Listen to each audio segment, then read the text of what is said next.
I just want to speak on this whole debate that I've been noticing online, right? About 100 human beings versus a gorilla. Now, in my opinion, like it's impossible for them to come out victorious whatsoever. Even if you took like 1,000 people or whatnot, I think that gorilla has enough of natural strength to where you probably need at least 10,000 people to even make it like I still think like the probability is like 8 out of 10 in the gorilla's favor, but as far as like numeric value is concerned, if you take 10,000 people at the most, I think they'll be able to probably wither the gorilla down because the natural muscle mass of a gorilla is so powerful and thick that human beings punching power, like even if you took like, say you took like 10,000 people that has the punching power of a Mike Tyson, I still don't think that that would be enough or sufficient whatsoever to penetrate the gorilla's body to the point where it will cause some type of internal damage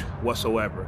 Then on top of that, you got to consider that the gorilla is not only that motherfucking strong, a gorilla has natural agility, and its agility is way quicker and much more efficient than a human being. All you gotta do is just type in videos on YouTube. You'll see how like they're able to carry their body weight, how they're able to like jump back and forth, up a long distance, etc. Grasp onto tree branches with their hands or their feet, either way. So you gotta think about that. Like even if you got like a mass of human beings in a big ass field to where there's a barrier to where nobody could escape. Also, the gorilla cannot like escape from it as well. Even if you have a mass of human beings that attacks him instantaneously, he's still able to jump a certain height to where he could just jump into a crowd away from a motherfucking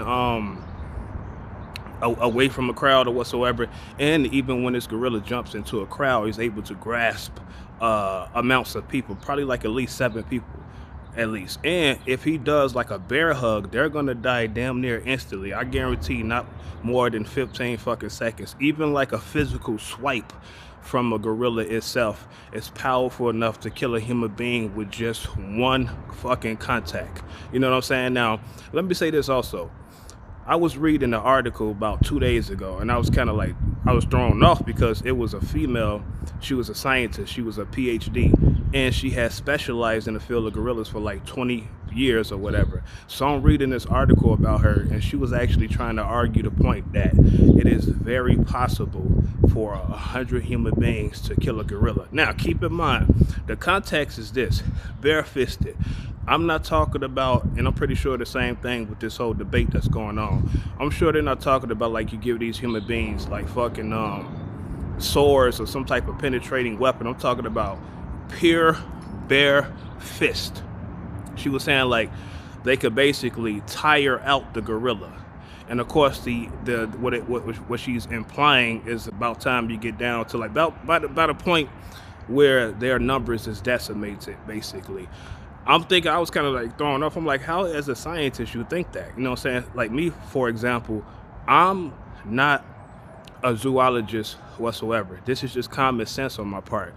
When you consider the natural strength and the abilities of a gorilla and what they're able to endure as far as their body mass, even if you took like a fucking 2x4, like a thick ass 2x4, I think like if you had like just off the top of the dome, but I'm pretty sure I'm correct. If you had like 10 different people, right, and they had thick ass 2x4s, again, these are people with motherfucking Mike Tyson's power or something, or the power of a bodybuilder, and they was to strike this gorilla with as much might as they can. I don't think that, I'm talking about like simultaneously from all 10 individuals, I don't think they would be able to cause any type of fucking internal damage upon this gorilla whatsoever. Probably not even on the fucking gorilla's head. You know what I'm saying? Then another thing, like when they do like calm down big ass animals like that, they shoot tranquilizers. Tranquilizers have chemicals in there that's able to subdue the animal. It's not, you can't just kill the fuck. Like you could have a motherfucker pistol or some shit that won't kill the gorilla instantly. So, and you think about like as far as like bullets in itself, you know what I'm saying? If you can't just kill a gorilla with a simple pistol, a few shots, how the fuck do you think like 100 men could beat a gorilla down to the point where they're able to cause some type of death? Now, before I go on, let me also say I think a scientific experiment should be done. Fuck the 100 people, fuck the 1,000 persons. I think it should be at least 10,000 persons. These should be individuals across the world who already are on death row. But you got to make it humane at the same time. You don't just say, okay, y'all forced into this experiment because you already felt facing execution in the first place. Give them an option, like, okay, say like this, whatever date that this experiment takes place, these 10,000 persons that are chosen, that volunteer actually, it has to be within a year of their execution time, basically. You know what I'm saying? It can't be like persons that's on death row maybe 10, 20 years down the line, 3 decades down the line, you know, they're scheduled for execution. It has to be people that's going to die within a year of this experiment in the first place. Now, you get the documentation ready, you have them sign this, you're giving them an option. Being that because you're going to face execution, the second option is for you to partake in this scientific experiment. Now, here's the thing. If you come out alive, keep in mind, the gorilla has to die. It can't be something to where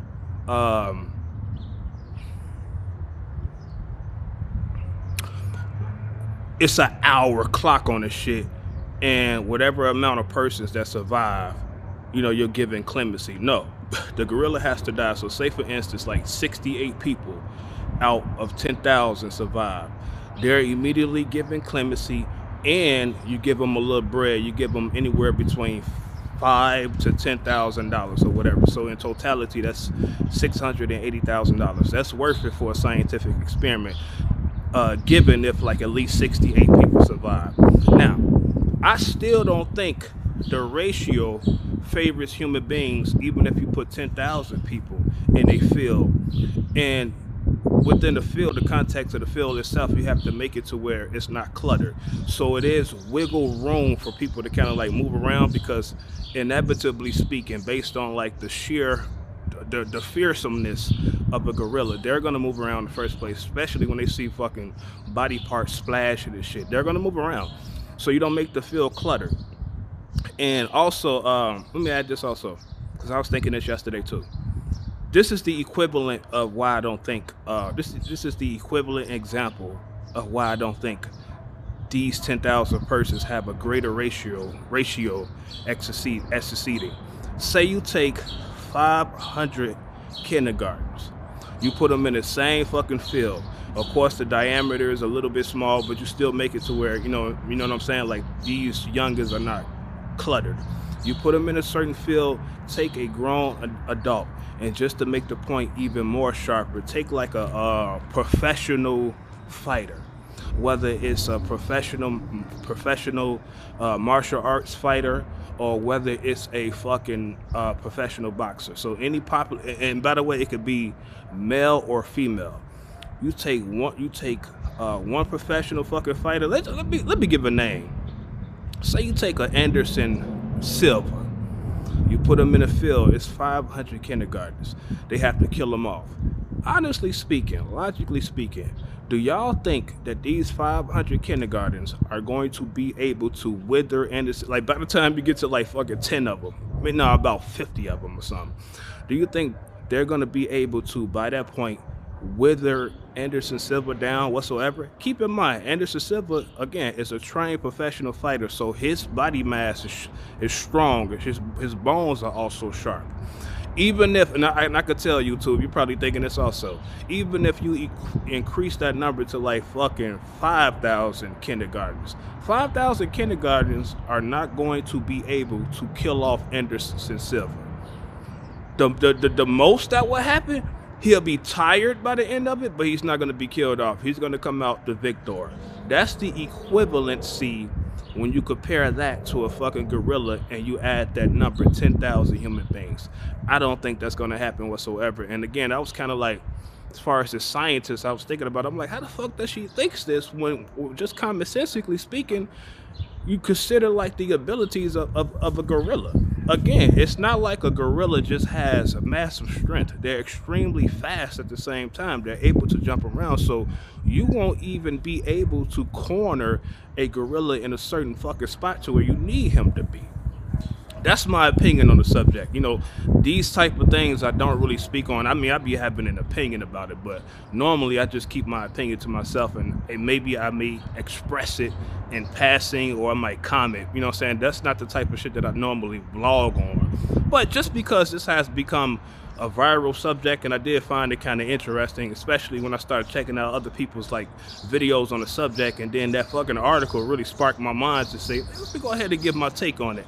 And the reason I didn't comment under the article that I read is because she used the term withered. I was thinking that to myself already, like maybe at the most they'll be able to wither the gorilla down, but I ain't want it to seem like I was bouncing off of fucking logic whatsoever. But again, 10,000 persons, 8 times out of 10 they're not going to succeed. You know what I'm saying? So that's my opinion on the subject. I think I made all the points that's necessary. But yeah, shout out to the subject in the first place. But again, that's an experiment that I would love to see take place. And again, make it humane, so nobody won't try to argue some other shit.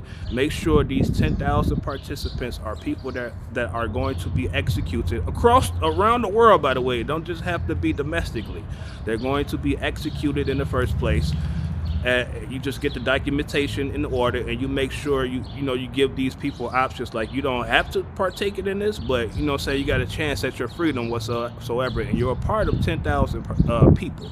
We just want to see what happens.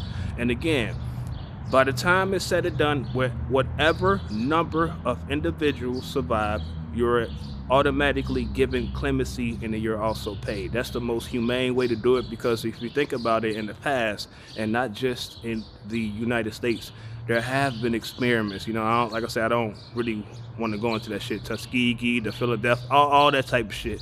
So it's not like this is something that's completely unprecedented in a pure sense. You know what I'm saying?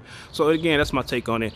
And my next blog is coming: the Eta Negritos and Incredible Legacy is just around the corner. You know what I'm saying? I purposefully been taking my time on it whatsoever, amongst other things, but that's just around the corner. That's another classic coming. So again, yeah, I just wanted to give my opinion on the subject. Shout out to YouTube, you know what I'm saying? And I'll drop my next recording very soon.